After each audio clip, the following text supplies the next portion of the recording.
호세아 13장 9절로 16절 말씀 함께 봉독합니다. 이스라엘아, 내가 패망하였나니 이는 너를 도와주는 나를 대적함이니라. 전에 내가 이르기를 내게 왕과 지도자를 주소서 하였느니라. 내 모든 성읍에서 너를 구원할 자 곧 내 왕이 이제 어디 있으며 내 재판장이 어디 있느냐. 내가 분노함으로 내게 왕을 주고 진노함으로 회하였노라. 에브라임이 불의가 봉합되었고 그 죄가 저장되었나니 해산하는 여인의 어려움이 그에게 임하리라. 그는 지혜 없는 자식이로다. 해산할 때가 되어도 그가 나오지 못하느니라. 내가 그를 스올의 권세에서 속량하며 사망에서 구속하리니 사망아, 내 재앙이 어디 있느냐. 스올아, 내 멸망이 어디 있느냐. 뉘우침이 내 눈앞에서 숨으리라. 그가 비록 형제 중에서 결실하나 동풍이 오리니 곧 광야에서 일어나는 여호와의 바람이라. 그의 근원이 마르며 그의 샘이 마르고 그 쌓아둔 바 모든 봅의 그릇이 약탈되니로다. 사마리아가 그들의 하나님을 배반하였으므로 형벌을 당하여 칼에 엎드러질 것이요 그 어린아이가 부서뜨려지며 아이벤 여인은 배가 갈라지리라. 아멘. 하나님께서 에브라임을 멸망시킬 수밖에 없는 이유를 분명하게 말하는데 9절 말씀 보면 이스라엘아, 내가 패망하였나니 이는 그 이유는 너를 도와주는 나를 대적합니다.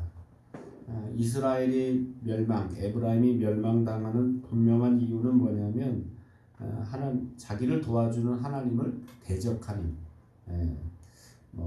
우리 속담에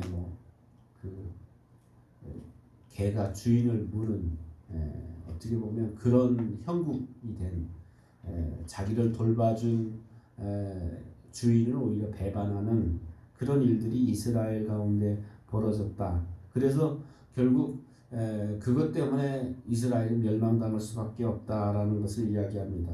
계속해서 호세아 선지자는 이 죄악이 어느 날 갑자기 일어나는 것이 아니라 아주 뿌리 깊다라는 것을 이야기합니다. 그래서 또 사사기 때 이야기를 하죠. 그래서 사사기 때 그때는 이스라엘의 왕이 없었습니다. 이스라엘의 왕이 없이, 왜냐하면 이스라엘의 왕은 하나님이시기 때문에 하나님이 통치하는 나라, 그래서 이런 나라를 신정 통치하는 나라, 하나님이 통치하는 나라라고 이렇게 부릅니다. 그런데 이렇게 하나님의 통치를 받던 그 나라가 이제 전쟁을 계속 당하게 합니다. 사사기에 보면 수없이 이제 주변에 있던 블레셋, 모압, 암몬, 또 아말렉 이런 족속들이 계속 쳐들어옵니다. 전쟁을 하다 보니까 생각이 바뀌었어요.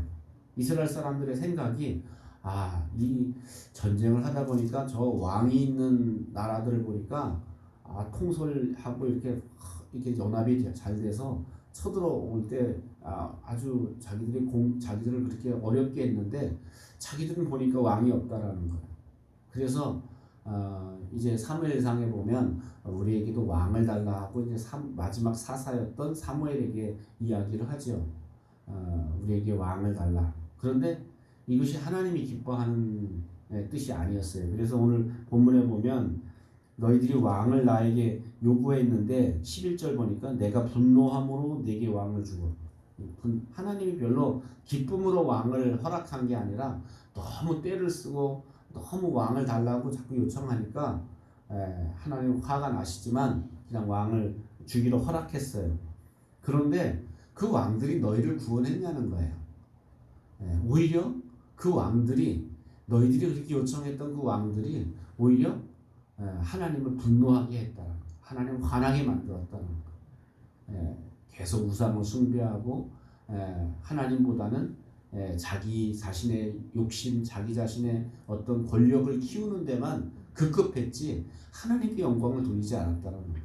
그래서 하나님을 화나게 만들었고, 대부분의, 그래서 이스라엘이 범죄했던 대부분의 요소들은 왕이 타락하고 왕이 범죄하니까 결국 나라 전체가 그렇게 하나님께 범죄하게 되고 하나님께 죄를 짓게 됐다라는 겁니다.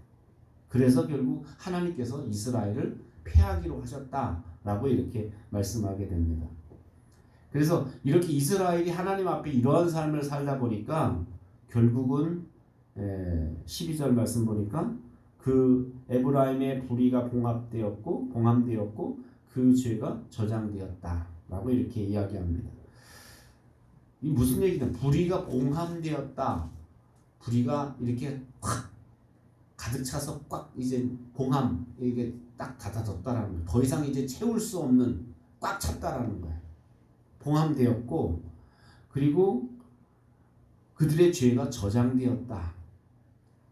창고에 더 이상 쌓을 곳이 없을 정도로 그들의 불의와 그들의 죄악이 이제 가득 차게 됐다라는 거예요. 그래서 이제 더 이상 북이스라엘 너희들 에브라임 너희들 이제 더 이상 뭐 봐줄 수가 없어. 더 이상 이제는 꽉 찬 그 죄 때문에 어떻게 해볼 수가 없어 라고 이렇게 말씀하게 됩니다.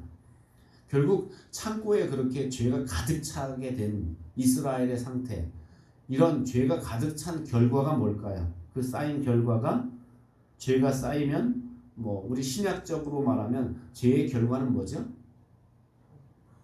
죄의 삭은 뭐라고 그랬어요? 사망이라고 그랬죠. 죄의 결과는 사망이야. 구약에서도 마찬가지로 이런 죄가 가득가득 쌓여진 결과가 뭐냐면 13절 말씀 보니까 그 죄의 결과가 해산하는 여인이 어려움이에요. 해산하는 여인이 해산을 하게 됐는데 때가 돼서 이제 아이를 낳게 되는데 아이를 낳는데 처음에는 배가 살살 아프죠. 그러다가 저도 물론 안 나갔지만 살살 아프다가 뭐 그래서 이제 병원에 가려 그러면 항상 물어보잖아요. 진통이 몇 분 간격으로 오냐. 그래서 1시간 간격으로 온다 그러면 아유 아직 멀었어. 아직 멀었다 그래요. 그리고 진통이 뭐 한 15분 간격, 10분 간격으로 오면 이제 채비를 차려서 이제 병원 갈 준비를 한다라는 거예요.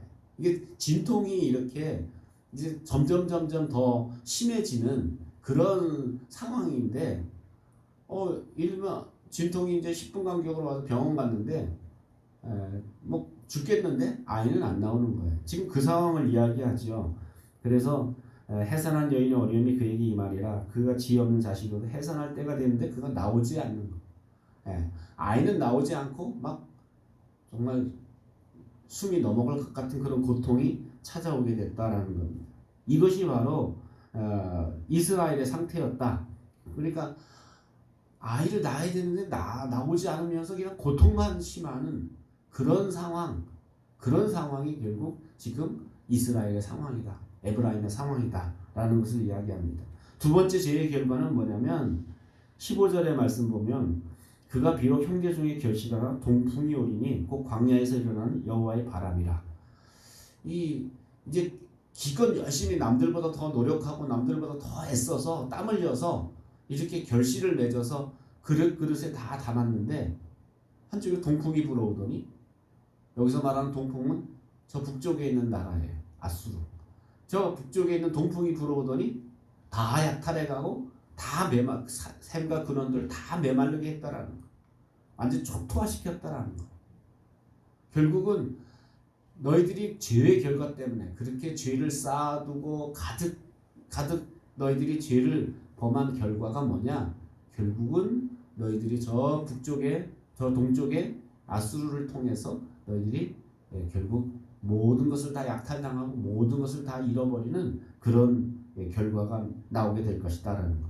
세 번째 결과는 16절에 이야기합니다. 사마리아가 그들의 하나님을 배반하였으므로 형벌을 당하여 칼에 엎드러질 것이요. 아주 좀 참혹한 이야기를 합니다. 마지막 그 이스라엘이 멸망당하는 모습은 정말 참혹하고 차마 입에 담을 수 없는, 아이가 이렇게 아이가 부서뜨려진다는 얘기, 아이를 그냥 던져버리는 거예요. 성 밖으로 아이를 던져버리니까 아이가 그냥 부서지고 아이벤 여자의 배를 갈라버리겠다. 그러니까 어떻게 보면 아주 가장 끔찍하고 가장 참혹한, 전쟁이 일어나도 이렇게 여인과 아이들은 이렇게 보호해주거든요.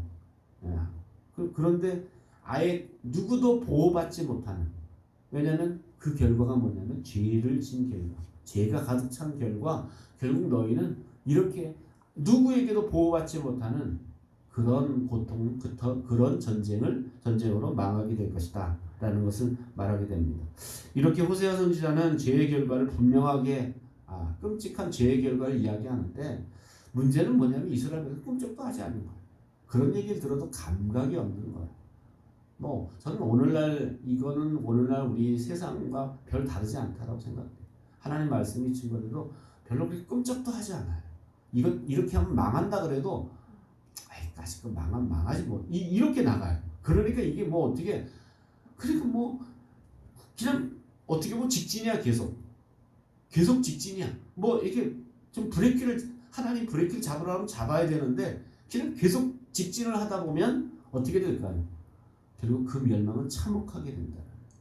어떻게 보면 계속 이렇게 하나님이 멈추라는 신호를 거스리고 계속 직진한 결과가 지금 우리가 작년 올해 겪고 있는 이런 어려움들이 아닌가. 앞으로는 이런 어려움, 이것보다 더 심한 어려움들이 왜 없겠어요.